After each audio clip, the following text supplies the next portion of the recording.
Langsung rono. Turun, Pak. Mas.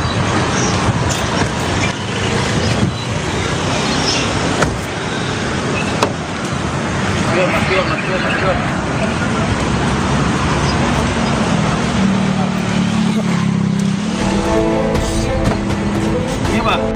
Tim Tindak Pidana Korupsi Satreskrim Polresta Sidoarjo melakukan operasi tangkap tangan terhadap 2 oknum kepala desa dan seorang oknum mantan kepala desa yang diduga melakukan jual beli jabatan perangkat desa di wilayah Sidoarjo. Dalam OTT, polisi berhasil mengamankan barang bukti uang tunai senilai 1,1 miliar rupiah yang diduga digunakan untuk meloloskan sejumlah orang menjadi perangkat desa di Kecamatan Tulangan Sidoarjo. Selain menyita bukti uang tunai, polisi juga menyita sebuah mobil, motor, ponsel, serta buku rekening pelaku. Kasus dugaan jual beli jabatan perangkat desa terungkap dari laporan masyarakat. Untuk kepentingan pemeriksaan, ketiga pelaku ditahan di sel tahanan Polresta Sidoarjo.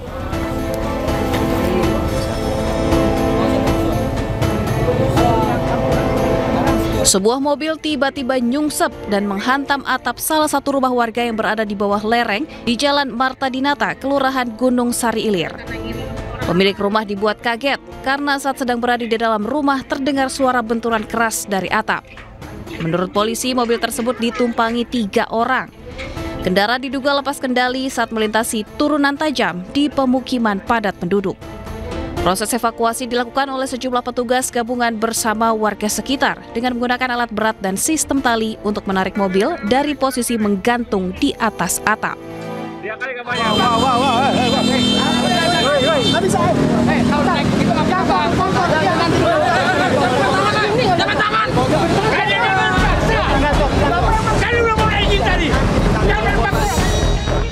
Seorang pria pedagang kaki lima mengamuk saat dirazia petugas Satpol PP di Jalan Senen Raya, Senen, Jakarta Pusat.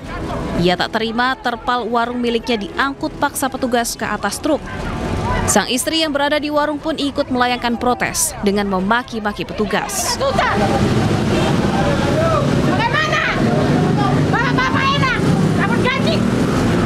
Selain pedagang kaki lima, petugas juga merazia pedagang koper hingga penjual sayur yang berjualan di bahu jalan.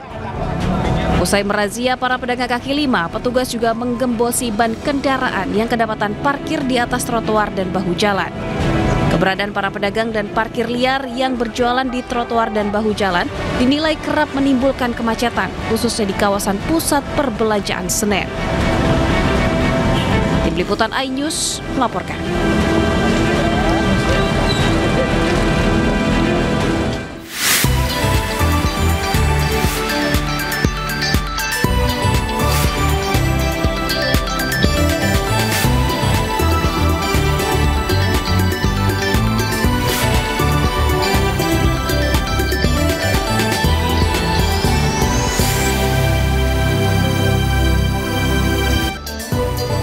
Selamat pagi and good morning and happy payday. Ini tanggal 25 ya. Kenapa kamu kayaknya bahagia banget kalau ini payday ya? Bahagia banget, ini adalah hari yang ditunggu-tunggu oleh para pekerja ya. Khususnya ya.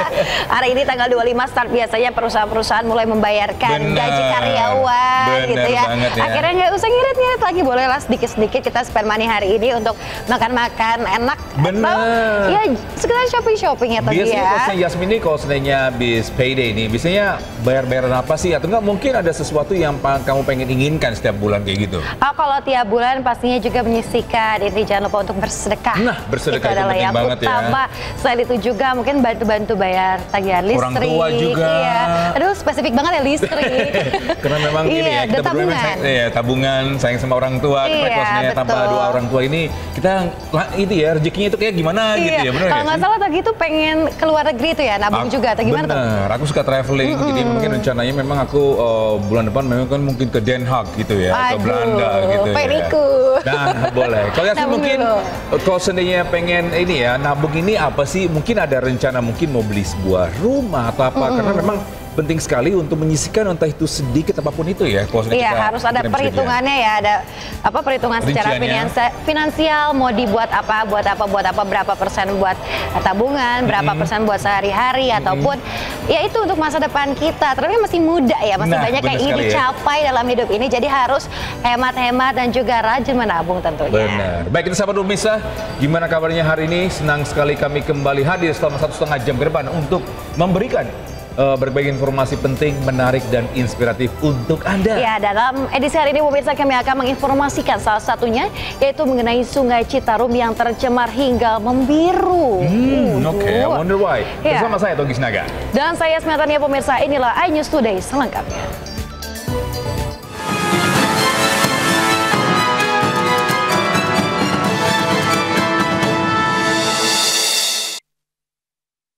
Baik, bisa kita awal informasi di mana polisi menangkap 3 orang komplotan begal dengan modus kencan melalui aplikasi online. Waduh, ketiga pelaku ini pemirsa masih berusia belasan tahun dan berstatus sebagai pelajar.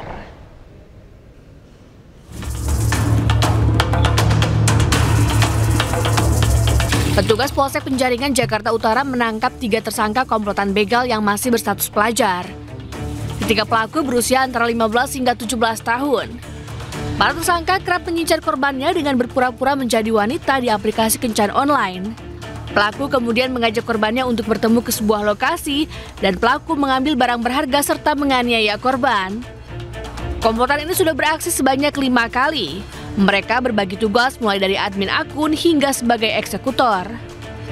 Ironisnya, hasil kejahatan tersebut digunakan tersangka untuk bermain judi online. 3 orang pelaku dengan dugaan percobaan begal dan penganiayaan terhadap salah satu korban yang terjadi di TKP Rusun Waduk Pluit. Ya, pelaku kami amankan pada tanggal 16 Juni di rumahnya masing-masing. Polisi masih mengembangkan kasus ini termasuk memburu 3 tersangka lain yang masih buron. Sementara 3 pelaku yang sudah ditangkap dijerat dengan pasal 363 tentang pencurian dan pasal 170 tentang penganiayaan, dengan ancaman hukuman di atas 5 tahun penjara. Dari Jakarta, Sofyan Firdaus, iNews melaporkan. Memang banyak ya hubungan ini awal mulanya ketemu melalui situs kencan online. Tapi perlu diperhatikan juga zaman sekarang harus lebih berhati-hati lagi pemirsa. Pastikan memang orangnya itu ada real ya. Wujudnya ada nyata dan juga bukan tadi pelaku kejahatan. Jadi semoga ini bisa menjadi lebih berhati-hati, pelajaran juga bagi semuanya yang ingin mendapatkan pasangan melalui aplikasi dating online untuk lebih waspada lagi ke depannya ya. Nah, mungkin tips dari kita berdua ketika mungkin pengen mengenal seseorang, itu alangkah baiknya mungkin bisa ketemu tatap muka ya. Kalau sebenarnya melalui online itu kadang-kadang tuh banyak yang fake atau hoax. Kadang-kadang orang menggunakan mungkin gambar atau enggak foto orang lain. Pas tiba-tiba ketemu, beda banget alias zon kali ya. Iya, betul sekali. Ini lebih berhati-hati lagi ya para jombloan-jomblowati ya. Kita ke informasi berikutnya pemirsa. Pengadilan Negeri Jakarta Selatan menggelar sidang dakwaan Nikita Mirzani atas kasus dugaan pemerasan dan juga pengancaman terhadap bos skincare. Ya, selain Nikita, asistennya Ismail Marzuki juga turut menjalani sidang.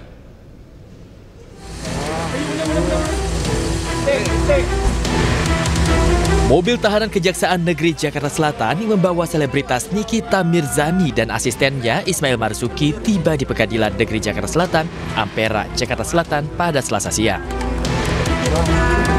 Dengan mengenakan rompi tahanan berwarna merah dan tangan di borgol, Nikita Mirzani dan asistennya bernama Ismail Marzuki tiba di Pengadilan Negeri Jakarta Selatan untuk menjalani sidang dakwaan. Kalau yang kalian dengar dari dakwaan yang dibacakan JPU tadi, saya ternganga-nganga. Karena tujuannya si Reza ini sebetulnya adalah Dr. Samira alias Dokif. Tapi kenapa saya yang ditahan sekarang? Kenapa saya dan sahabat saya yang ditahan? Kasus dugaan pemerasan dan pengancaman bermula saat Nikita Mirzani diduga menjelek-jelekan produk perawatan kulit atau skincare milik Dr. GP. Selain itu juga diduga melakukan pemerasan hingga miliaran rupiah.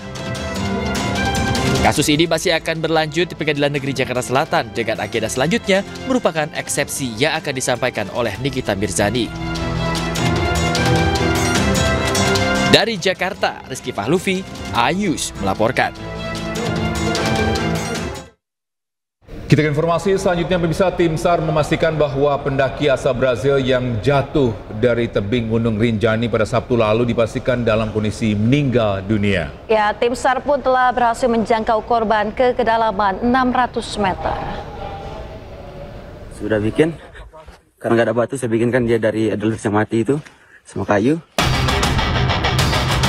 Hingga Selasa malam, tim SAR gabungan masih mengupayakan evakuasi Juliana, warga negara Brazil yang terperosok ke jurang di ketinggian Gunung Rinjani, Lombok, Nusa Tenggara Barat. Tim SAR memastikan bahwa pendaki asal Brazil yang jatuh dari tebing Gunung Rinjani pada Sabtu lalu dipastikan dalam kondisi meninggal dunia. Tim SAR pun telah berhasil menjangkau korban di kedalaman 600 meter dan melakukan tindakan wrapping survivor terhadap korban. Berhasil menjangkau korban pada kedalaman 600 meter yang kita sebut datum point, di mana sebelumnya kita perkirakan korban ada di posisi kedalaman 400 meter, dan ternyata setelah kita bisa menjangkau korban, ternyata ada pergeseran turun ke bawah lagi di kedalaman 600 meter.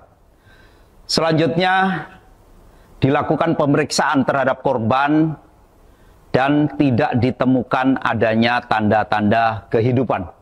Juliana Merins, 26 tahun, terperosok ketika mendaki Gunung Rinjani. Posisi korban terdeteksi melalui pantauan udara drone thermal. Selama 3 hari, petugas sempat kesulitan melakukan evakuasi karena medan yang terjal dan cuaca ekstrim. Dari Lombok Timur, Ramli Nurawang, iNews melaporkan.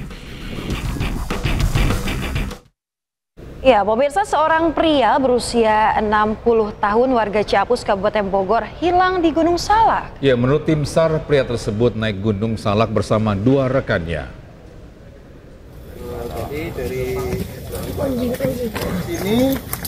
Ya, pria 60 tahun hilang di Taman Nasional Gunung Salak, Kabupaten Bogor pada Minggu pagi. Menurut tim SAR, awalnya korban hiking di sekitaran Gunung Salak bersama dengan 2 orang rekannya. Mereka bertiga sudah terbiasa mendaki Gunung Salak, namun ketiganya terpisah dan rekan korban berupaya mencari korban hingga malam hari namun belum ditemukan. Hingga kini tim gabungan Basarnas, TNI, Polri masih melakukan pencarian namun korban belum ditemukan. Ini dari titik korban makan siang di atas itu sekitar radius pencarian 1,4 km seperti itu. Dan untuk pembagian tim kita sudah bagi 4 tim atau kami sebut 4 seru. Itu diantaranya ada 3 seru melakukan pencarian melewati jalan setapak dan SAR. Juga ada seru 4 yaitu melakukan pantauan udara menggunakan drone thermal.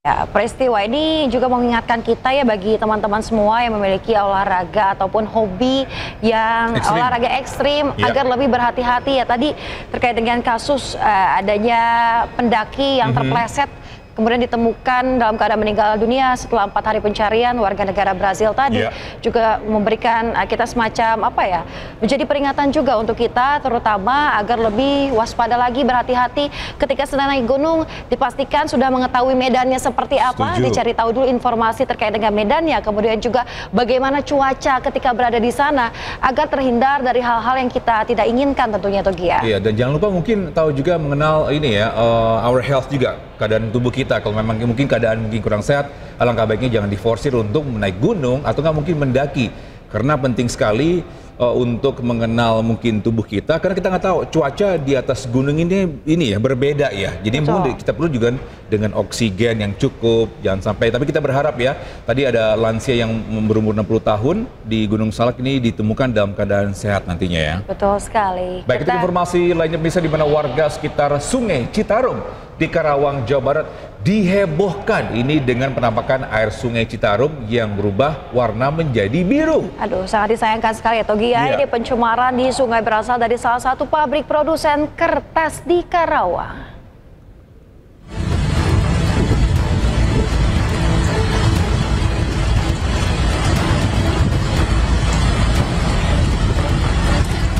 Warna air Sungai Citarum di Karawang, Jawa Barat tiba-tiba berubah warna menjadi biru kehijauan.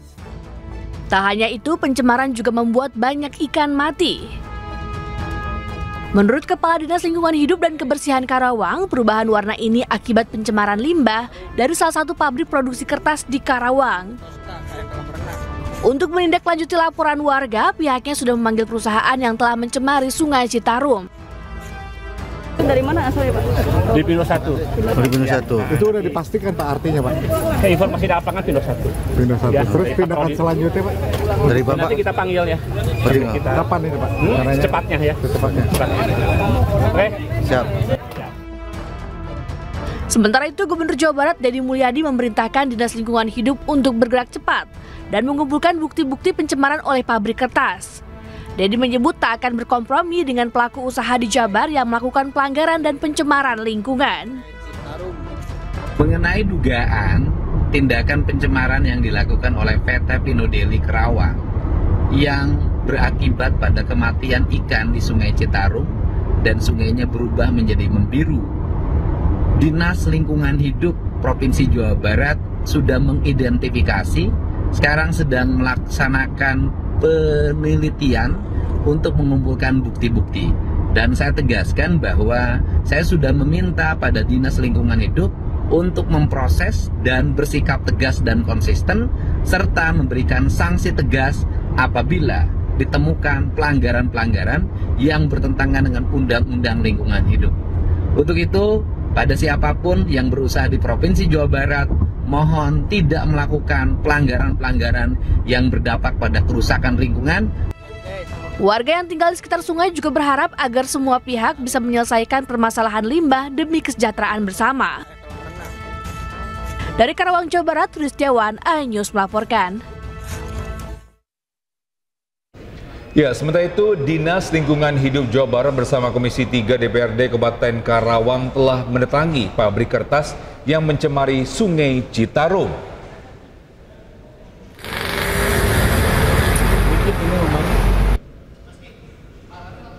Pemirsa, menurut Kepala Bagian Penindakan DLHK Kabupaten Karawang, Jawa Barat, perubahan warna air sungai karena pembuangan limbah cair dari pabrik kertas. Dalam sidak diketahui pabrik saat itu tengah memproduksi kertas berwarna biru. Pihak pabrik menyebut air limbah sudah diolah di instalasi pengolahan air limbah, namun belum sempurna hingga menghasilkan warna biru ketika dibuang ke sungai. Dinas Lingkungan Hidup Jawa Barat tengah menyiapkan sanksi bagi pabrik pembuang limbah tersebut usai pemeriksaan laboratorium. Memperoleh keterangan dari pihak Pino Deli 1 bahwa memang Pino Deli 1 sedang memproduksi kertas warna yang waktu berwarna biru doker ya.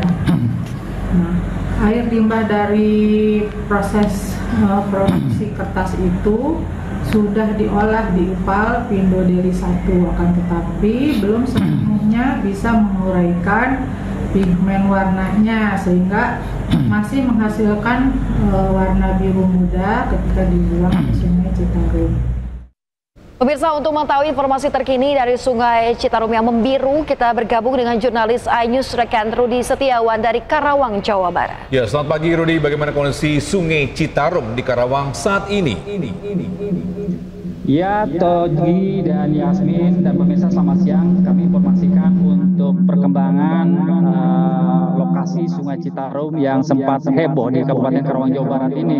Yang awalnya Sungai Citarum ini berwarna coklat, namun pada beberapa hari yang kemarin mengalami kehebohan yaitu berwarna biru kehijauan, di mana air Sungai Citarum sepanjang kurang lebih beberapa kilometer di daerah tepatnya yaitu mulai dari Kecamatan Karawang Timur atau tepatnya di Desa Diarsa Timur ini mengalami berwarna biru. Dan kami gambarkan bahwa untuk situasi terkini memang kalau kondisi saat ini berbeda 2 hari sebelumnya. Karena memang dari pantauan kami saat ini untuk Sungai Citarum sendiri juga mengalami peningkatan, di mana kalau kemarin sungai berwarna kebiruan atau hijauan tersebut itu air cukup dangkal, dan air juga kalau menurut hasil dari sidak dari gabungan yaitu dari Dinas Lingkungan Kabupaten Karawang dan Dinas Lingkungan Hidup Provinsi Jawa Barat juga bersama Komisi 3 DPRD Kabupaten Karawang Jawa Barat selama 2 hari ini melakukan inspeksi mendadak atau melakukan pengawasan dan penelitian terkait adanya dugaan pencemaran lingkungan, di mana memang ini merupakan sumber dari limbah cair yang berwarna biru ini dari salah satu perusahaan pabrik kertas terbesar yang berada di Kabupaten Karawang Jawa Barat. Dan itu dikabarkan kalau menurut warga setempat itu sekitar mereka itu melihat terkejut dan memang tidak ada rasa bau, tapi itu sangat mengejutkan. Biasanya kalau di sini sering berwarna kehitam-hitaman. Dan untuk lebih memastikannya lagi, saya langsung saja untuk perkembangan terkini saya berbincang-bincang dengan salah satu warga. Ya, Pak. Saya dengan Pak Ebo ya. Pak Ebo boleh ke sini. Ya, Pak Ebo sini, maaf. Ya, Pak Ebo ke sini lihat. Ya, dengan siapa Pak? Pak Ebo. Pak Ebo bisa diceritakan kemarin kejadian air Sungai Citarum ini seperti apa sih kemarin? Gimana nih? Kemarin mah baru ngelihat gimana ya, biasanya nggak ngelihat warna gitu, berarti warna hijau ya. Nah, warna hijau itu baru ngelihat lah pertama kali itu. Biasanya hitam-hitam gitu. Kalau hitam-hitam cuman selewat gitu. Paling juga 2 hari juga hilang. Udah hilang, timbul lagi warnanya bening lagi gitulah. Birunya dibagus gitu. Ya, pengetahuan Pak Ebo baru ngelihat itu yang hijau-hijau itu tuh. Baru. Bahan kimia. Itu bau atau tidak? Kalau ini enggak sih, nggak bau. Nggak bau ya. Cuman baru ngelihat aja itu. Ya. Nah, biasanya ini Sungai Citarum ini masih digunakan oleh warga nggak Pak? Kalau digunakan sih enggak. Udah enggak? Paling juga nanam-nanam itulah pohon itu tuh yang kayak itu petani. Oh gitu. Nah, terus? Kalau buat nyiram-nyiram cengek gitu ya ngambilnya di Citarum. Terus Citarum. Cengek. Oh, kalau dulu sebenarnya sempat pakai di ini ya Pak, di apa namanya? Pakai menggunakan mandi kalau di sini. Kalau dulu. Dulu memang. Sekarang udah nggak ingin, kenapa? Enggak, sekarang ya takut sih. Karena sering adanya ini limbah gitu limbah cair kayak gini ya. Iya. Terus harapannya apa nih Pak dengan adanya peristiwa seperti ini? Seperti sering beberapa kali terulang atau gimana ini Pak? Ya, kalau terulang ya kadang-kadang sering sih. Sering di sini. Sering ya, kadang-kadang ada 2 bulan sekali gitu. Pernah katakan kalau mabuk ikan itu berarti ikan pada mati. Biasanya pada mati kan? Ya iyalah. Iya. Ikan mati gitu yang makanya kalau kadang-kadang mabuk ikan warga pada turun gitu. Oh iya. Harapannya apa nih Pak? Harapan warga apa nih Pak? Ya harapan warga ya intinya ya jangan ada limbah lah. Jangan ada pembuangan limbah. Ya itu yang penting yang kan bisa dipakai lagi. Bisa dipakai lagi. Kalau sebelum-sebelumnya bisa dipakai apa aja Pak warga Sungai Citarum? Biasanya sih ya kadang-kadang pakai nyuci atau mandi gitu. Iya. Ya sekarang mah kalau mandi-mandi takut. Takut ya berani Pak ya? Ya iya takut lah. Takut ya. Racunan. Racunan ya Pak. Iya. Pusing lah ya. Iya. Pak sini Pak. Ya, baik, makasih Pak Ebo, makasih banyak ya. Iya. Ya, Togi dan Yasmin itu barusan keterangan dari Pak Ebo, salah satu warga yang di mana memang untuk Sungai Citarum sendiri memang sebelumnya bisa dimanfaatkan, bisa mencuci dan bahkan bisa mandi. Namun untuk sanksi dari pihak perusahaan PT Kertas sendiri saat ini masih dilakukan proses untuk penelitian atau penyelidikan dan pemeriksaan, dan ada pun saksinya jika terbukti melakukan ada pelanggaran pencemaran lingkungan menurut Dinas Lingkungan Hidup yang kami wawancara itu kemarin ya akan terkena sanksi pidana ataupun perdata ya. Sementara itu Togi. Baik, terima kasih rekan Rudy melaporkan langsung dari Karawang, Jawa Barat. Selamat bertugas kembali.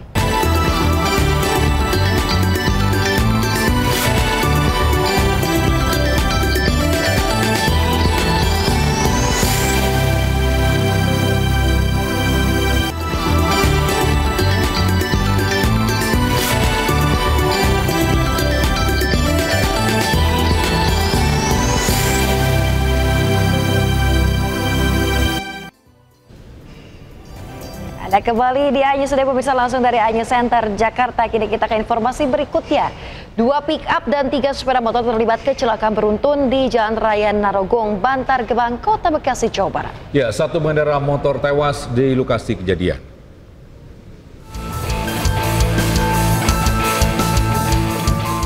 Inilah detik-detik kecelakaan beruntun terekam kamera CCTV melibatkan 2 kendaraan pick up dan 3 sepeda motor di Jalan Raya Narogong, Pangkalan 1, Bantar Gebang, Kota Bekasi, Jawa Barat. Kecelakaan maut ini berawal saat mobil pick up yang sedang melaju pelan dan hendak membelok tiba-tiba dihantam pick up lain di belakangnya hingga terdorong ke jalur berlawanan. Di saat yang sama, 3 motor yang melaju di depannya tertabrak hingga terjatuh ke aspal. Kerasnya benturan membuat 1 orang pengendara terpental dan tewas di tempat. Korban meninggal dilaporkan seorang pria pengendara motor berusia 30 tahun. Sedangkan 2 orang pengendara lainnya mengalami luka serius dan langsung dilarikan ke rumah sakit terdekat. Diduga kuat, sopir pick-up mengantuk saat berusaha menyalip di kemacetan. Ya. Terus motornya 3, yang itu mati. Oh, motor 3.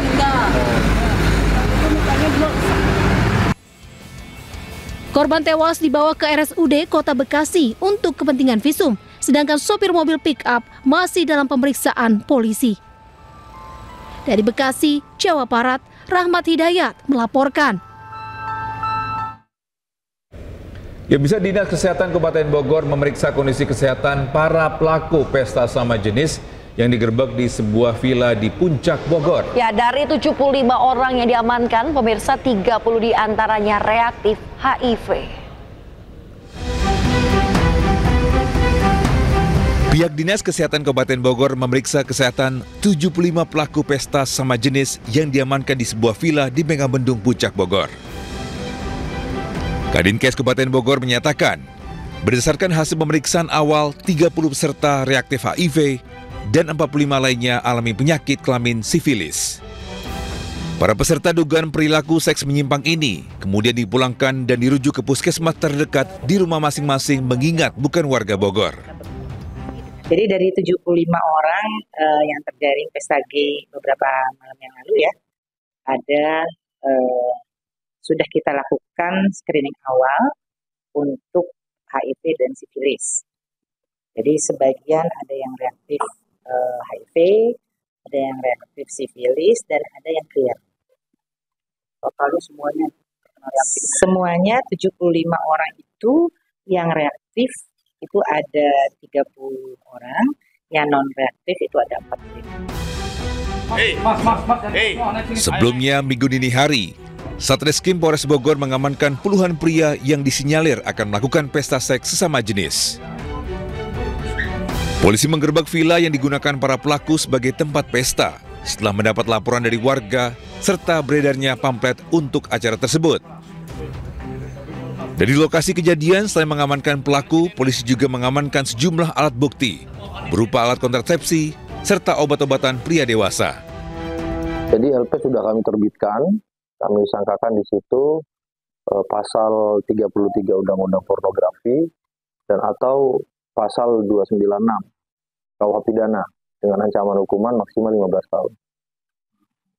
Terus sudah tersangka berarti?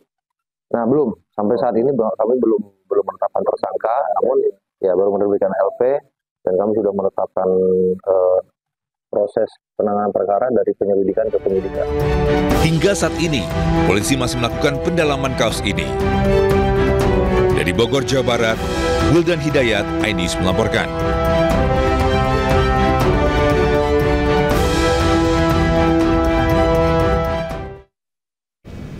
Miris, seorang bocah perempuan ditemukan tewas mengenaskan di mes pekerja salah satu perusahaan tebu di Tulang Bawang, Lampung. Ya, bocah tersebut menjadi korban pembunuhan dan pemerkosaan.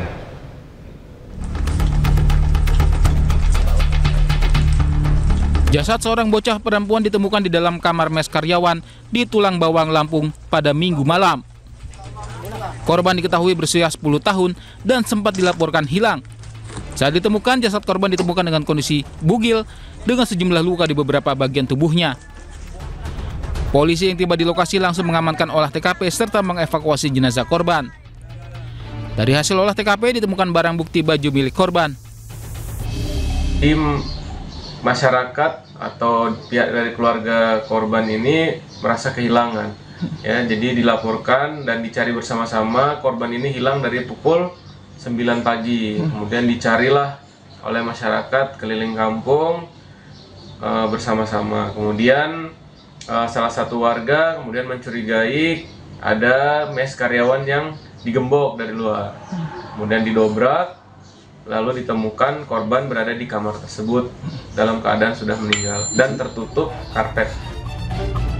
Jenazah korban saat ini dibawa ke Rumah Sakit Bayangkara Polda Lampung untuk diotopsi. Sementara pelaku hingga kini masih dalam pengejaran, namun identitasnya sudah dikantongi. Dari Tulang Bawang Lampung, Ahmad Lutfi Rosyadi, iNews melaporkan. Pemirsa, satu unit kapal penangkap ikan berbendera Malaysia berhasil ditangkap di Selat Malaka. Ya, sebelum ditangkap, aksi kejar-kejaran di laut pun sempat terjadi.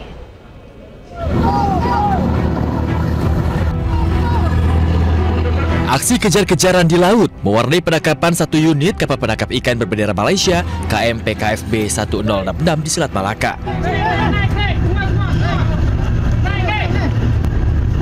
Kapal pengawas Hiu 01 milik Kementerian Kelautan dan Perikanan PSDKP Belawan akhirnya berhasil menangkap kapal yang diduga mencuri ikan di wilayah perairan Indonesia. Penangkapan berawal dari adanya sinyal kapal asing yang disinyalir menebar jaring di wilayah Indonesia. Kapal ini pun sempat kabur saat didekati kapal pengawas. Kapal ini selalu bermain di perbatasan, selalu keluar masuk. Nah, ini posisi kurang lebih sekitar 1 mil Pak dari kandas kontinen, jadi sudah jelas masuk di wilayah perairan Indonesia. Untuk ABK Maritim. Berdasarkan hasil pemeriksaan, kapal tersebut diawaki oleh 5 orang yang seluruhnya merupakan warga negara asing asal Myanmar. Dalam palka kapal, petugas menemukan 100 kg ikan hasil tangkapan yang diduga kuat berasal dari perairan Indonesia. Kini kapal dan seluruh awaknya telah diamankan di stasiun PSDKP Belawan untuk proses hukum lebih lanjut. Dari Medan, Sumatera Utara, Yuda Bahar, iNews melaporkan. Pemirsa, sejumlah aktivis dan nelayan di Pulau Tomia, Kabupaten Wakatobi, Sulawesi Tenggara terlibat bentrok dengan petugas keamanan hingga saling dorong di atas perahu.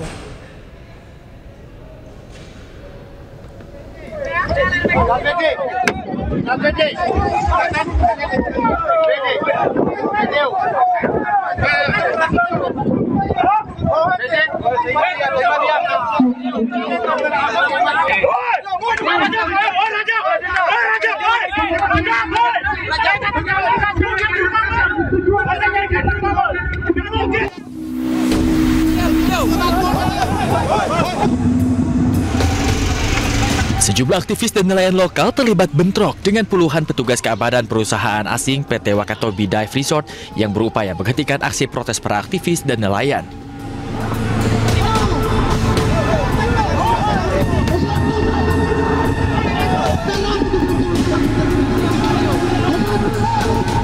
Kericuhan berawal saat masa aksi mulai mendekati pantai yang menjadi lokasi tempat usaha wisata perusahaan asing di pantai Onemoba di Pulau Tomia, Kabupaten Wakatobi.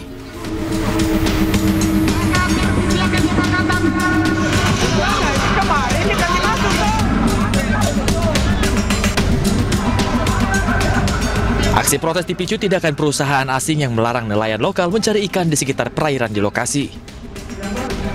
Untuk tujuan pariwisata, sedangkan yang coklat yang sangat luas ini, kalau kita lihat Wakatobi secara keseluruhan, itu adalah zona tradisional. Nah, ini yang kemarin kita pun sudah sampaikan, ini zona tradisional ini masyarakat lokal tidak boleh dilarang untuk memanfaatkan itu selama dilakukan secara tradisional, tidak boleh menggunakan alat tangkap yang merusak, yang tidak ramah lingkungan.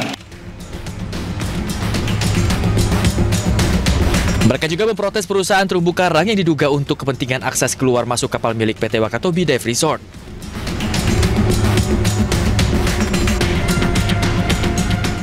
persoalan yang begitu besar, penggunaan pasir dan juga penggalian alur masuk yang seluruh mendukung proses kelancaran PT Wakatobi Resort. Kesempatannya salah satunya seluruh aktivitas patroli tadi yang didirikan PT Wakatobi Resort hari ini diberhentikan sementara. Usai berdialog, perusahaan akhirnya memberhentikan karyawan yang terlibat pengerusakan dan mengizinkan nelayan untuk menangkap ikan di perairan yang menjadi lokasi wisata. Dari Kabupaten Wakatobi, Sulawesi Tenggara, Adi Eba, iNews melaporkan. Kita beralih ke informasi lainnya, pemirsa. Bea Cukai Tanjung Priuk lelang sebuah mobil mewah Ferrari dengan harga 1,5 miliar rupiah. Ya, lelang ini dilakukan hingga Senin 30 Juni mendatang. Ya, kantor pelayanan utama Bea dan Cukai tipe A Tanjung Priuk menggelar lelang barang yang dinyatakan barang yang menjadi milik negara. Sebuah unit mobil mewah Ferrari tipe 365 GTB for Competition dilelang mulai dari 1,5 miliar rupiah. Selain mobil mewah, barang unik lainnya yang dilelang pada periode kali ini adalah peralatan dapur hingga aksesoris K-pop.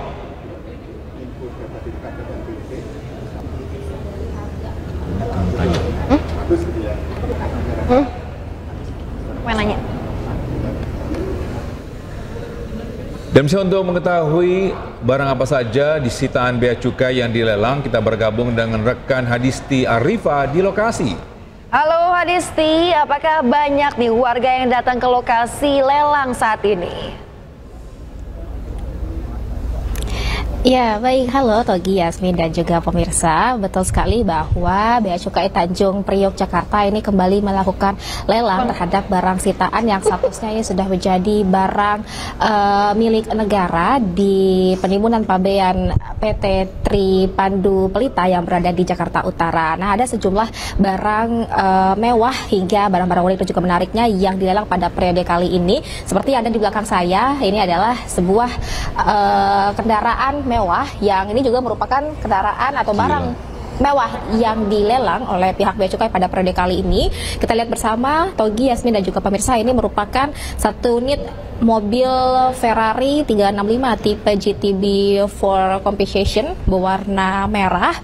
Nah, ini tentu bisa ya menjadi perhatian nih bagi Anda, khususnya pencinta mobil atau yang hobi mobil, untuk mendapatkan harga miring, mendapatkan mobil Ferrari 365 GTB for Competition ini, karena untuk di harga lelang ini dibuka pada harga 1.502 juta rupiah. Nah, gimana Togi, Yasmin, dan juga pemirsa nih kalau Anda tertarik untuk mendapatkan mobil mewah unit Ferrari 365 ini, bisa menjadi peserta lelang untuk mengikuti sejumlah prosedur mendapatkannya. Nah, namun untuk seperti apa sih mekanismenya? Kita akan coba langsung tanyakan juga pada petugas Bea Cukai yang ada di sini dengan Bapak Wahyu Budi, ya Pak ya? Baik, Pak Wahyu, ini kan jika kita ingin menjadi peserta lelang mendapatkan kendaraan khususnya Ferrari ini, seperti apa sih Pak mekanismenya, Pak? Untuk prosesnya sebenarnya para calon peserta lelang bisa langsung mengunjungi lelang.go.id. Jadi para peserta lelang hanya tinggal mendaftarkan akunnya, lalu mereka menyetorkan jaminan sesuai dengan lot yang diinginkan, lalu nanti harus memantau setiap bidnya sampai dengan nanti batas akhir penawaran di tanggal 30 Juni 2025 gitu. Nah, ini kan untuk mobil Ferrari ini ya khususnya, ini sudah ada pada tahun berapa sih Pak ada di pihak Bea Cukai ini, dan kenapa baru dilelang sekarang? Kebetulan untuk mobil Ferrari ini diimpor pada tahun 2018, lalu ditetapkan BUMN di proses selanjutnya, namun dikarenakan adanya proses barang yang harus dicacah, harus dinilai, dan mengingat juga volume di barang di Tanjung Priok itu banyak, jadi baru dapat kesempatan untuk lelang di tahun 2025 ini gitu. Oke, baik, ini kan juga jadi pertanyaan nih mungkin bagi calon pembeli ya Pak ya, jika nanti mereka menang dalam lelang kali ini, nah untuk pengurusan surat-surat dan juga dokumen kendaraannya akan seperti apa? nantinya apabila pemenang lelang sudah memenangkan barangnya, untuk penerbitan form A itu bisa kami layani di KPU Bea Cukai Tipe Tanjung Priok. Selanjutnya nanti pemenang lelang bisa mengajukan penerbitan SUT atau SRUT di Kementerian Perhubungan. Selanjutnya bisa menuju ke Polda terkait untuk penerbitan STNK dan BPKB, begitu Mbak. Baik, selain mobil mewah ini ada apa lagi nih Pak? Mungkin barang-barang unik yang menarik lainnya juga dilelang nih Pak? Iya, jadi untuk event kali ini kita ada total 9 lot yang dilakukan pelelangan. Selain mobil Ferrari ini, kita juga ada beberapa mesin berupa spare part mesin, juga spare part otomotif gitu. Ini saya juga tadi dapat informasi ada barang-barang unik seperti aksesoris K-pop gitu ya Pak ya. Saya izin untuk mau lihat seperti apa barang-barangnya. Baik Bapak.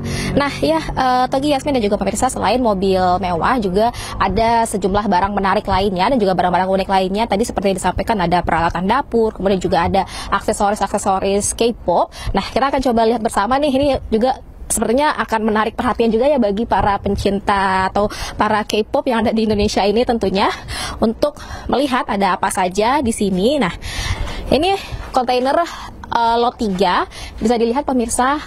Harga limit lelang di sini ada 27 juta rupiah, yang mana untuk lot 3 ini ada isinya berupa kurang lebih 7-8 pieces album K-pop, kemudian aksesoris K-pop, lalu juga ada Tamiya, dekar kaki, audio mixer, kemudian juga ada barang berupa ornamen lingkaran logam, wadah dan juga mangkok. Nah, saya akan ajak Anda untuk melihat langsung isi dari kontainer lot 3 ini. Nah, ini kalau di bawah saya ini tadi adalah merupakan audio mixer, yang mana ini juga merupakan satu paket dari barang-barang lainnya yang tadi disebutkan. Untuk limit lelangnya sendiri ada di harga 27 juta rupiah.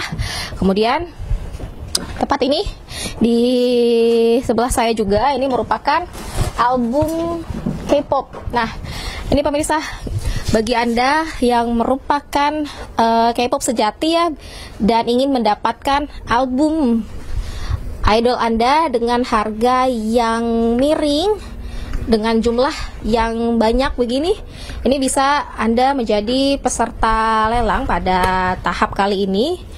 Nah, selain album K-pop, di sini juga ada aksesoris atau ornamen-ornamen lainnya ini yang juga unik dan juga menarik ya pemirsa ya. Ini ada beragam jenisnya, mulai ada pulpen, kemudian juga ada banyak sekali di sini aksesoris.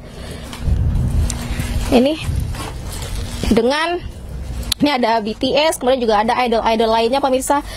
Cukup menarik perhatian khususnya bagi Anda yang merupakan K-pop dan ingin mendapatkan barang-barang ini dengan harga yang miring, dengan jumlah yang banyak nih pemirsa. Nah, tadi seperti yang disampaikan juga oleh petugas bea cukainya, untuk mendapatkan atau untuk menjadi peserta lelang ini Anda juga harus mendaftar dan ada biaya jaminan juga yang harus dibayarkan. Kalau tadi untuk mobil Ferrari itu biaya jaminan ada di sekitar 500 juta rupiah.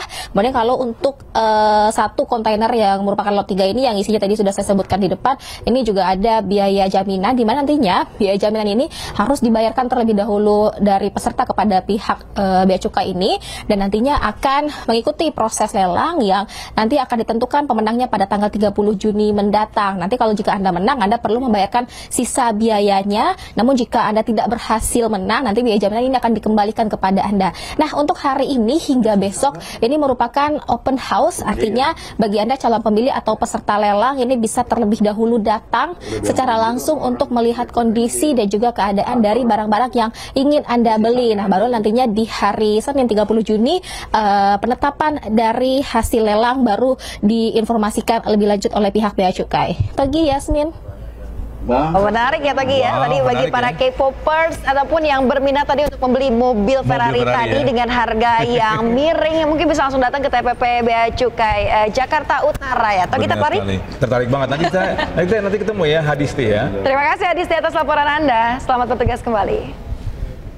Baik pemirsa, 11 warga negara Indonesia yang dievakuasi dari Iran. Jangan kemana-mana, tetaplah bersama kami di iNews Today.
پایین یه ساختمان مسکونی زده شده.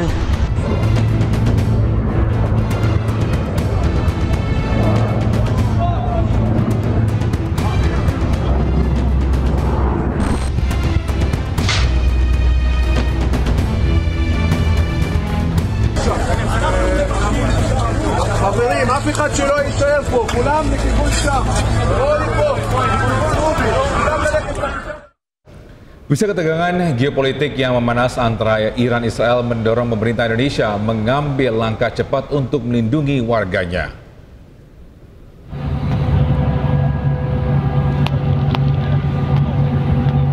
Pemirsa, proses evakuasi WNI ini dilakukan secara bertahap dalam beberapa gelombang. Evakuasi ini sebagai buntut eskalasi konflik antara Israel melawan Iran, ditambah campur tangan Amerika Serikat yang membuat situasi semakin memanas. Sebanyak 97 WNI yang sudah berada di Baku, Azerbaijan akan dipulangkan secara bertahap menggunakan pesawat komersial.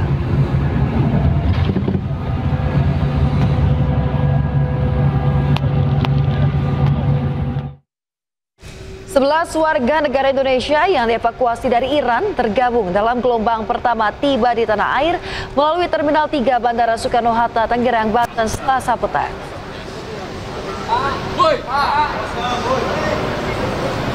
Ya, dengan menggunakan maskapai Turkish Airlines TK56 rute Baku Jakarta, WNI yang terdiri dari 6 laki-laki dan 5 perempuan ini tiba dalam kondisi aman dan sehat. Sementara itu, 11 WNI yang terdiri dari pelajar dan pekerja migran tersebut juga merupakan bagian dari total 386 warga Indonesia yang terdaftar di KBRI Tehran. Evakuasi dilakukan bertahap setelah Menteri Luar Negeri meningkatkan level siaga di KBRI Tehran dari level 2 menjadi level 1. Kini pemerintah terus berupaya menghimbau seluruh WNI yang berada di Iran untuk kembali ke Indonesia karena konflik antara Iran dengan Israel masih panas.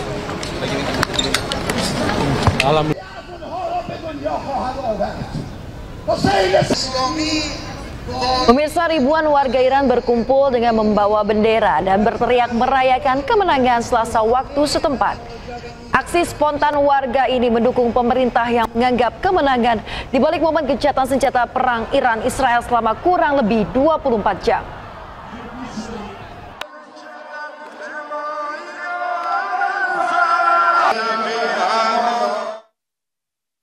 Pemirsa, puluhan massa berunjuk rasa di Los Angeles, Amerika Serikat menentang perang Iran-Israel. Ya, para pengunjuk rasa membawa banyak papan dan bendera 3 negara.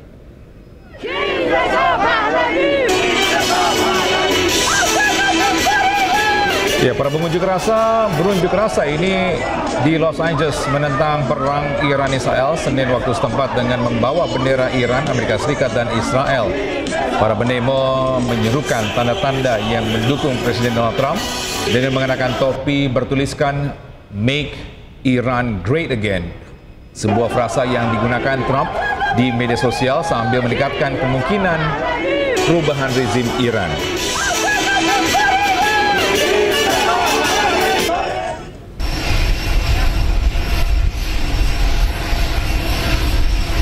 Sementara itu, pemirsa, Presiden Donald Trump tiba di KTT NATO di Den Haag, Belanda di tengah gencatan senjata Iran-Israel. Presiden Donald Trump tiba di Den Haag, Belanda Selasa siang waktu setempat dengan menggunakan pesawat kenegaraan. Donald Trump dipastikan menghadiri KTT NATO yang berpotensi menyatukan kembali aliansi militer terbesar dunia melalui komitmen baru di bidang pertahanan. Sementara di luar proses berlangsungnya KTT NATO, sejumlah aktivis mulai beraksi dengan membawa sejumlah papan peringatan. Para aktivis mendapat intimidasi dari polisi lokal yang berjaga di luar lokasi KTT NATO. Satu orang terluka akibat dorongan yang dilakukan oleh pihak keamanan.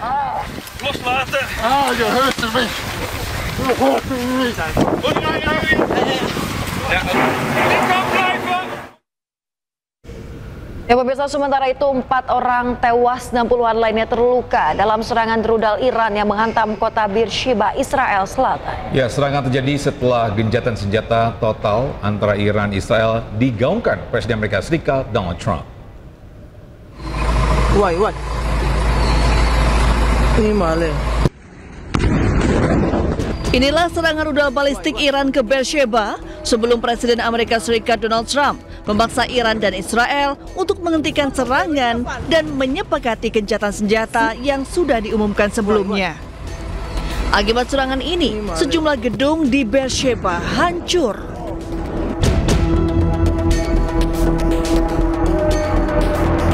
Operasi penyelamatan berlangsung di Beersheba, Israel Selatan pada hari Selasa setelah serangan rudal Iran menewaskan 4 orang dan melukai puluhan lainnya.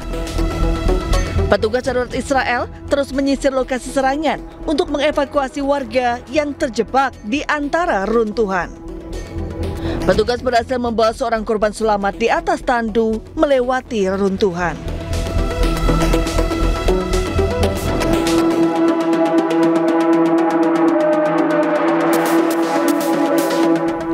Serangan terjadi pada Selasa pagi, beberapa jam setelah Presiden Amerika Serikat Donald Trump menggaungkan gencatan senjata total dan menyeluruh antara Iran dan Israel.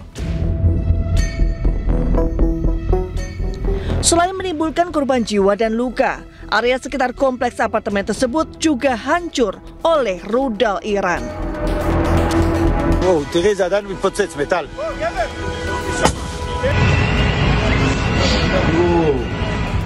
Sebelumnya, kota Beersheba juga menjadi sasaran serangan rudal Iran selama 2 hari berturut-turut pada Kamis dan Jumat pekan lalu.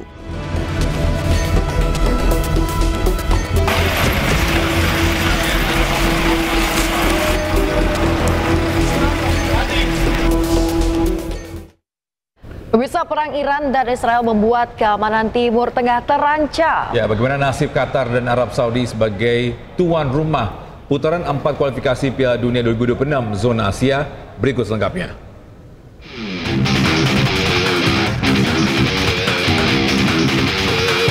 Situasi geopolitik Timur Tengah kembali memanas setelah Iran meluncurkan serangan rudal balistik ke pangkalan militer Amerika Serikat di Al-Udeid, Qatar. Serangan ini merupakan balasan atas serangan udara Amerika Serikat ke fasilitas nuklir Iran 2 hari sebelumnya. Insiden ini sontak menimbulkan kekhawatiran terhadap status Qatar sebagai tuan rumah lanjutan kualifikasi Piala Dunia 2026 zona Asia yang dijadwalkan berlangsung pada 8 hingga 14 Oktober mendatang.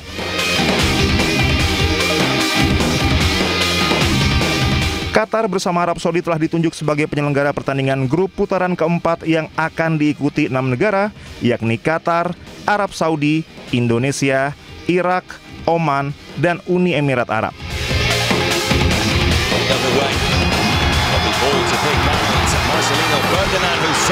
Format yang digunakan adalah round robin terpusat di 2 negara dengan pemenang grup langsung lolos ke Piala Dunia dan runner-up melaju ke playoff zona Asia.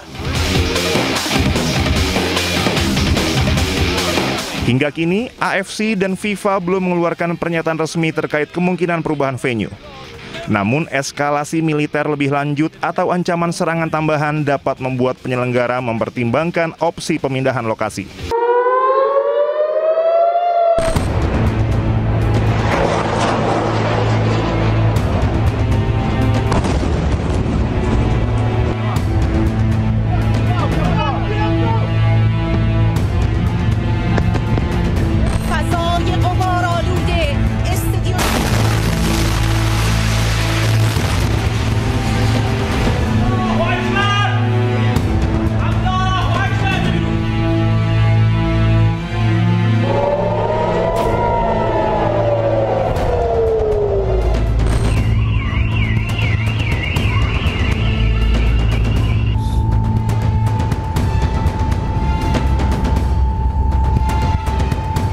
پایین یه ساختمان مسکونی زده شده.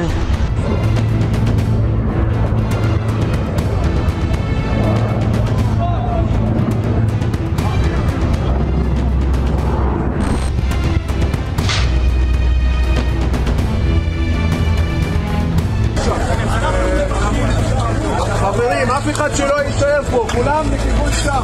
בואו לפה. Ya, bisa KPK periksa pendakwa Khalid Basalamah sebagai saksi kasus dugaan korupsi kuota haji 2024. Jangan kemana-mana, pemirsa, tetaplah bersama kami di iNews Today.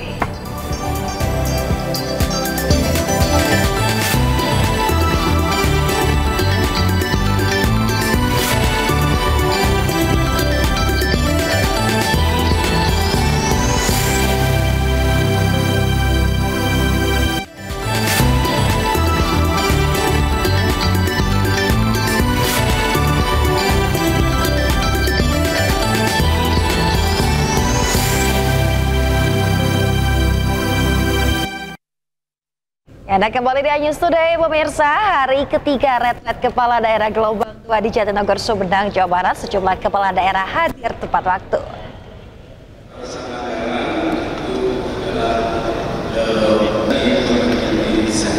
Bisa pada hari ketiga pelaksanaan retret Kepala Daerah dan Wakil Kepala Daerah Gelombang 2 di Balairum Rudini, Kampus IPDN Jatinangor, Sumedang, Jawa Barat.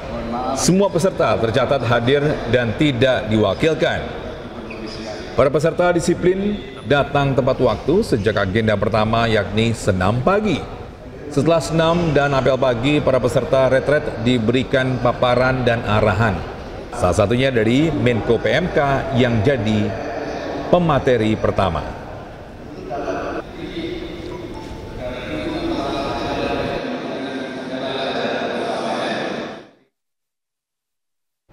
Bisa untuk mengetahui informasi terkini dari retret di Sumedang, kita bergabung dengan rekan Esra Ambarita di lokasi. Halo Esra, bagaimana jalannya retret hari ketiga ini? Silakan. Ya, selamat pagi Yasmin, Togi dan juga pemirsa. Kalau kami hendak gambarkan bagaimana situasinya, bahwa saat ini masih berlangsung sesi pemaparan di rangkaian ataupun kegiatan retret yang digelar di kampus IPDN di Sumedang, Jawa Barat ini. Yang mana kalau kami lihat atau menukil langsung dari pihak Kemendagri, ini setidaknya rangkaian acara ataupun kegiatan yang akan dilakukan ini terbilang padat karena akan diisi oleh sejumlah Menteri Kabinet Merah Putih, yakni tadi pukul 8 pagi ini sudah diawali dari Menko PMK yakni Pratikno, kemudian juga tadi diikuti oleh Menteri Pendidikan Dasar dan Menengah Abdul Muti yang juga turut serta memberikan pemaparan terkait ataupun pembekalan untuk para khususnya 86 kepala daerah yang mengikuti dari rangkaian retret ini. Nah, saat ini yang masih berlangsung adalah yakni dari Caimin yang tengah memberikan pemaparan ataupun materi pembekalan kepada puluhan kepala daerah di tempat saya mengabarkan ini. Nah, tentunya fokus-fokus yang hendak disampaikan dari para menteri ini adalah berkaitan dengan misi Astacita dari Presiden Prabowo Subianto yang terus digaungkan, yang mana tentunya ini berfokus pada pembangunan untuk daerah, kemudian juga SDM, dan berkaitan bagaimana nanti para kepala daerah ini memimpin daerahnya dan meneruskan Astacita yang disampaikan oleh Presiden Prabowo Subianto. Nah, tapi menariknya pemirsa, di hari sebelumnya bahwa sejumlah tokoh juga sudah menyampaikan ataupun membekali dari kepala daerah ini dengan berbagai materi, yakni terkait dengan konflik Iran dan Israel. Nah, ini juga disampaikan dari pihak Lemhanas, yang mana ini tentunya memaparkan atau menjadi sebuah bekal kepada para kepala daerah apa yang menjadi imbas dari terjadinya konflik antara Iran dan Israel. Kemudian selain itu juga ini berkaitan juga dengan sengketa pemilu. Nah, kalau kita lihat bahwa rentetan isu-isu yang dibawa ini tentunya ini berkaitan dengan isu-isu yang belakangan ini sangat hangat diperbincangkan di masyarakat, dan bagaimana seorang kepala daerah mengambil kebijakan di tengah atau diterpa banyaknya isu yang dihadapi kepala daerah. Tentunya harapannya para kepala daerah ini akan membawa bekalan tersebut untuk memajukan daerahnya ataupun memimpin daerahnya sehingga Astacita yang disampaikan oleh Presiden Prabowo Subianto ini dapat diimplementasikan. Nah, selain itu hari ini nanti tentunya agenda akan berlangsung hingga pukul 7 malam dan esok akan langsung menjadi hari terakhir penutupan dari rangkaian retret ini, yang rencananya ini akan ditutup oleh Menteri Dalam Negeri yakni Tito Karnavian, karena informasi yang kami terima hingga saat ini belum terkonfirmasi apakah Presiden Prabowo Subianto akan menghadiri acara penutupan dari pembekalan ataupun rangkaian retret yang ada di kampus IPDN Jatinangor, Sumedang, Jawa Barat ini. Yasmin dan Togi, kembali ke Anda. Ya, baik, terima kasih rekan Esra Ambarita melaporkan langsung dari kampus IPDN Sumedang, Jawa Barat. Selamat bertugas kembali, Esra. Pemirsa KPK ini periksa Khalid Basalamah ya, ini terkait dugaan korupsi kuota haji 2024 ya. Khalid diperiksa untuk dimintai keterangan sebagai saksi ahli seputar pengelolaan haji. Ya nggak apa-apa Bang Togi, nggak apa-apa. Komisi Pemberantasan Korupsi memeriksa pendakwa Khalid Basalamah Senin 24 Juni 2025. Khalid diperiksa terkait penyelidikan dugaan korupsi kuota haji 2024. Khalid Basalamah hadir di gedung anti rasuah untuk dimintai informasi seputar pengetahuannya mengenai pengelolaan haji. Sebagai informasi, Khalid Basalamah adalah pendiri Uhud Tour yang merupakan travel haji dan umroh. Informasi yang diberikan berguna untuk mengurai dugaan penyimpangan dalam kuota haji. Selain Khalid, KPK juga sudah memeriksa sejumlah pihak. Benar, yang bersangkutan diperiksa, dimintai keterangannya terkait dengan perkara haji, dan yang bersangkutan kooperatif menyampaikan informasi dan pengetahuannya sehingga sangat membantu penyidik. Dugaan penyelewengan kuota haji 2024 terjadi di era Menteri Agama Yakut Khalil Qomas. Pansus Haji DPR menemukan indikasi Kemenak melanggar ketentuan pembagian kuota jemaah haji 2024. Pelanggaran terjadi ketika Kemenak merinci kuota jemaah haji reguler menjadi 221.000 dan 20.000 kuota haji tambahan. Padahal seharusnya kuota haji reguler adalah 221.729 jemaah, sementara jemaah haji khusus 19.280 jemaah. Pemirsa, Wakil Ketua DPR RI Sufmi Dasko Ahmad menyampaikan terkait surat usulan pemakzulan Wakil Presiden Gibran Rakabuming Raka telah dikirimkan oleh Forum Purnawirawan TNI ke DPR. Ya, sementara itu Ketua Umum DPR RI Puan Maharani mengaku belum melihat surat yang mendesak pemakzulan tersebut. DPRD angkat suara terkait isu pemakzulan Wakil Presiden Rakabuming Raka yang diklaim Forum Purnawirawan telah diserahkan ke DPR. Wakil Ketua DPR RI Sufmi Dasko Ahmad menyatakan hingga saat ini pimpinan DPR belum menerima surat. Hal senada juga disampaikan Ketua DPR RI Puan Maharani. Puan mengaku belum melihat surat usulan dari Forum Purnawirawan TNI kepada DPR dan MPR tersebut. Tapi suratnya secara resmi dari Sekretariat Jenderal belum dikirim ke pimpinan. Dan biasanya kalau dikirim itu akan dibahas di Rapim dan Bamus yang sesuai mekanisme yang baru akan dilakukan mungkin besok atau pekan depan. Itu kan Forum Purnawirawan. Ini juga ada beberapa surat yang mengatasnamakan juga Purnawirawan. Dan Purnawirawan ini kan banyak. Jadi kita mesti sikapi hati-hati dan kita akan kaji dengan cermat sebelum kemudian ada hal yang diambil oleh lembaga Dewan Perwakilan Rakyat. Belum lihat, ini baru masuk sidang semua surat pemilihan yang terima masih di tata usaha. Berarti Mbak Puan belum lihat secara langsung? Belum. Isu pemakzulan Wakil Presiden Gibran Rakabuming Raka berawal dari 8 tuntutan Forum Purnawirawan TNI. Dari 8 tuntutan tersebut, salah satunya adalah usulan pemakzulan Gibran. Terkait tuntutan tersebut, Presiden ke-7 Joko Widodo sekaligus ayah dari Gibran menyebut tuntutan Forum Purnawirawan itu merupakan bagian dari demokrasi. Tim Liputan iNews melaporkan. Bisa Bambang Tri Mulyono terpidana kasus ujaran kebencian terkait ijazah Presiden ke-7 Republik Indonesia Joko Widodo ajukan peninjauan kembali ke Mahkamah Agung atas vonis 4 tahun terhadapnya. PK diajukan setelah ditemukan bukti dan fakta baru. Pemirsa, pendaftaran PK Bambang Tri Mulyono diungkapkan oleh tim kuasa hukumnya Pardiman. PK diajukan melalui Pengadilan Negeri Solo lantaran persidangannya dulu dilakukan di PN Solo. Menurut Pardiman, ada novum baru yang menjadi landasan hukum untuk mengajukan PK. Hanya saja Pardiman membeberkan novum baru tersebut. Bambang Tri sebelumnya dipenjara setelah menulis buku Jokowi Undercover. Nah, dalam hal ini atas permintaan Bambang Tri Mulyono kita untuk melakukan upaya hukum luar biasa PK peninjauan kembali. Nah, setelah memenuhi syarat, dari ini sudah kami daftarkan dan sudah diterima permohonan peninjauan kembali setelah diperiksa dokumen-dokumennya. Ya, pemirsa, Pengadilan Negeri Sleman melanjutkan sidang gugatan perdata ijazah Presiden ke-7 Joko Widodo. Ya, Majelis Hakim melanjutkan sidang setelah upaya mediasi antara penggugat dengan UGM sebagai tergugat tidak menemui titik temu.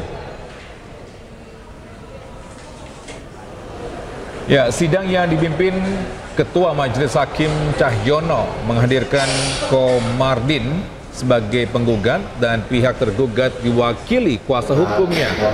Komarudin menggugat UGM karena menolak membuka dokumen Jokowi saat kuliah di Fakultas Kehutanan. Komarudin juga menggugat dosen pembimbing Jokowi saat kuliah bernama Kasmujo. Selain itu, Komarudin juga menggugat UGM secara material senilai 69 triliun rupiah.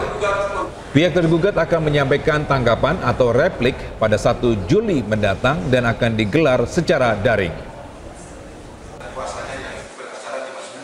Persidangan pada hari ini sesuai tadi dengan perencanaan ya, jadwal-jadwalnya. Kita akan buka lagi persidangan secara ekot ya, tidak usah hadir dengan cara membuat jam sidang tersebut, yaitu nanti agendanya adalah 1 minggu ke depan tanggal 1 Juli 2025 dengan agenda jawaban dari para pihak ya, jawaban para tergugat 1 sampai para tergugat 8. Bisa Ketua KPU Solo mengungkap ijazah Presiden ke-7 Joko Widodo saat mendaftar sebagai wali kota. Ijazah Jokowi disebut berasal dari UGM dan mendapat gelar insinyur bukan doktorandus.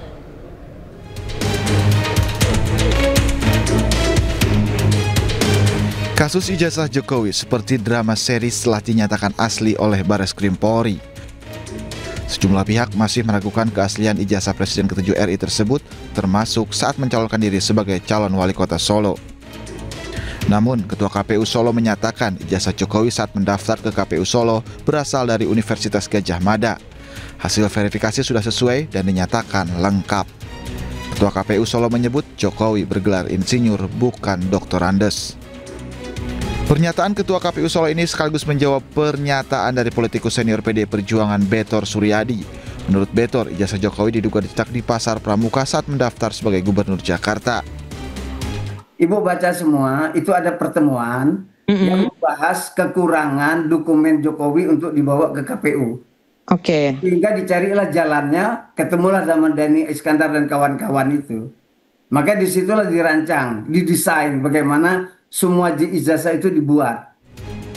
Namun pernyataan Betor ini dibantah oleh kuasa hukum Jokowi, Rifai Kusumanegara. Rifai mengatakan tidak ada alasan Jokowi memasukkan ijazahnya, sebab menurutnya untuk menjadi presiden cukup menggunakan ijazah SMA. Tim Liputan iNews melaporkan. Kita beralih ke informasi lainnya, pemirsa, yang mana viral sejumlah pulau di Indonesia dijual di situs jual beli online, di mana Menteri ATR sekaligus Kepala Badan Pertahanan Nasional Nusron Wahid menegaskan seluruh pulau di Indonesia tidak boleh dikuasai oleh perorangan maupun badan hukum.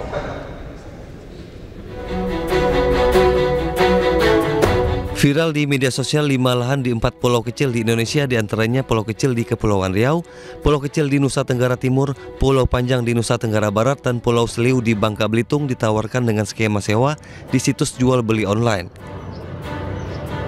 Menteri Agraria dan Tata Ruang sekaligus Kepala Badan Pertanahan Nasional Nusron Wahid menegaskan tidak ada satupun pulau di Indonesia bisa dikuasai, baik oleh perorangan maupun badan hukum, apalagi sampai ditawarkan di situs luar negeri.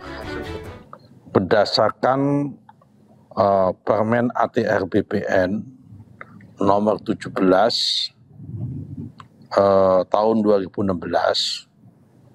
pasal 9 mengatakan bahwa penguasaan atas pulau-pulau kecil tidak boleh dikuasai atau dimiliki seluruhnya oleh perorangan atau oleh badan hukum.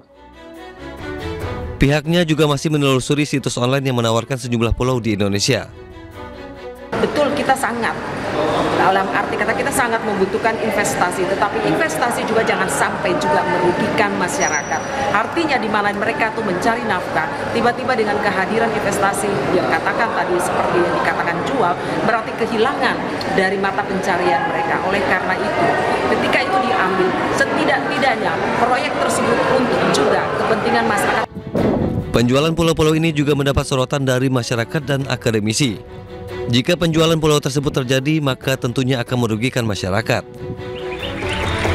Meski membutuhkan investasi asing untuk mengembangkan potensi wisata di pulau-pulau Indonesia, namun investasi tersebut juga harus mengedepankan kepentingan masyarakat.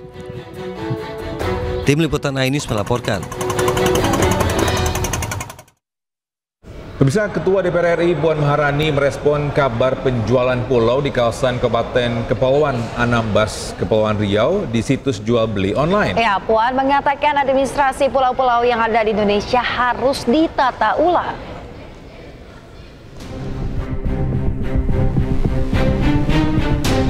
Polemik penjualan sejumlah pulau yang berada di Kabupaten Kepulauan Anambas, Provinsi Kepulauan Riau di situs jual beli online masih bergulir. Ketua DPR RI Puan Maharani merespon soal ramai adanya 4 pulau di Kabupaten Kepulauan Anambas, Provinsi Kepulauan Riau yang diduga dijual secara online.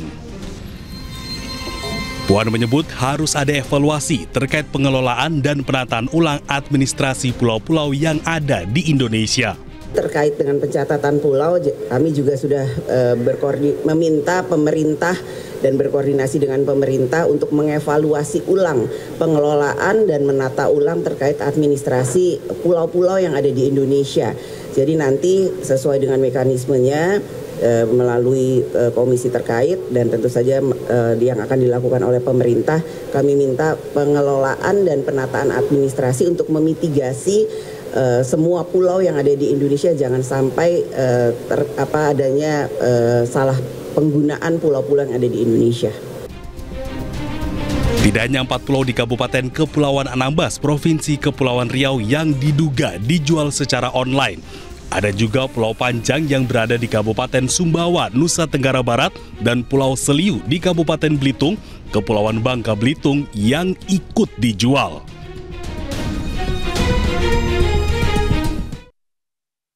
Pemirsa, diduga sedang asik berselingkuh dengan seorang wanita ASN di Kabupaten Oku Selatan, Sumsel digerebek polisi di dalam kos. Ya, jangan kemana-mana, iNews sudah akan segera kembali.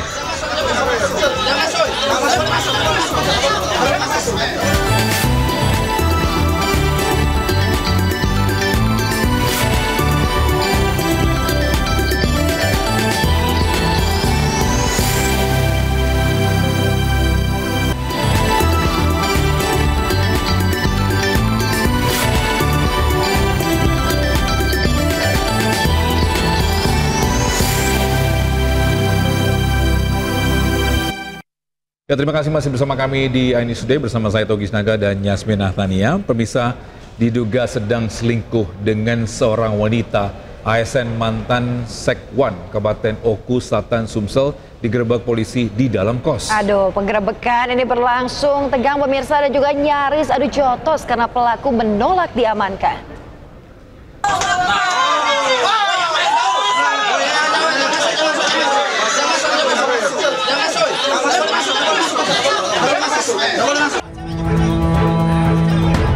Pintu kamar kos di Jalan Gotong Royong, Kelurahan Pakjo, Kecamatan Ilir Barat 1 Palembang ini didobrak petugas kepolisian.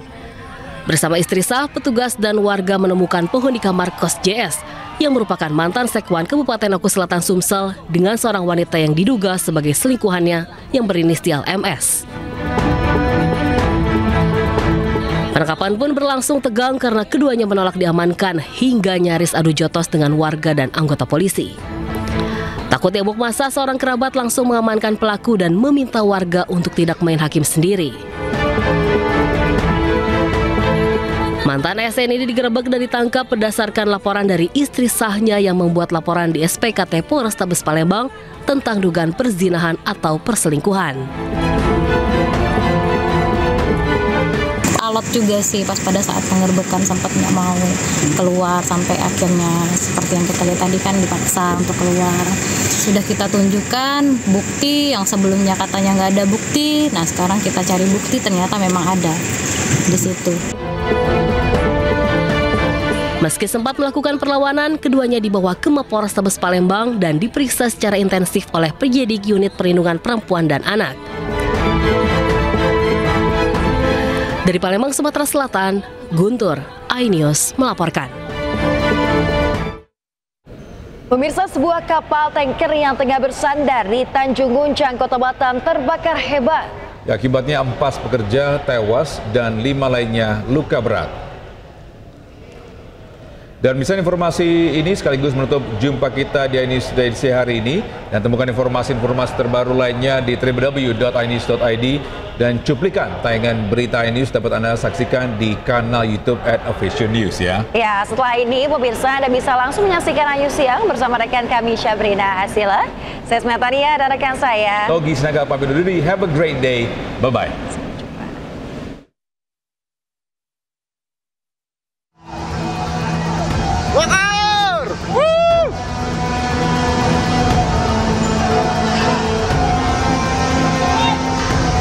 Asap tebal dan kobaran api disertai suara ledakan keras mengagetkan ratusan pekerja di galangan kapal PT ASL CPR di Tanjung Guncang, Kota Batam, Kepulauan Riau. Saat peristiwa terjadi, kapal tanker MT Federal 2 sedang dalam perbaikan. Menurut saksi, api pertama kali muncul saat pekerja melakukan perbaikan di dalam tangki kapal. Namun tiba-tiba terjadi percikan api. Tak menunggu waktu lama, percikan api langsung membesar dan menyambar para pekerja yang berada di dalam tangki kapal. Akibat peristiwa ini, 9 orang pekerja menjadi korban, di mana 4 diantaranya meninggal dunia, sedangkan 5 lainnya mengalami luka bakar di tubuh. Kapal tersebut merupakan kapal berjenis kapal tanker, jadi sedang ada perbaikan di dalam tangkinya dan disitulah muncul kebakarannya. Berapa korban, Pak? Untuk korban yang sudah divalidasi ada 9 korban. Ada 9 korban yang dimana 4 diantaranya meninggal dunia.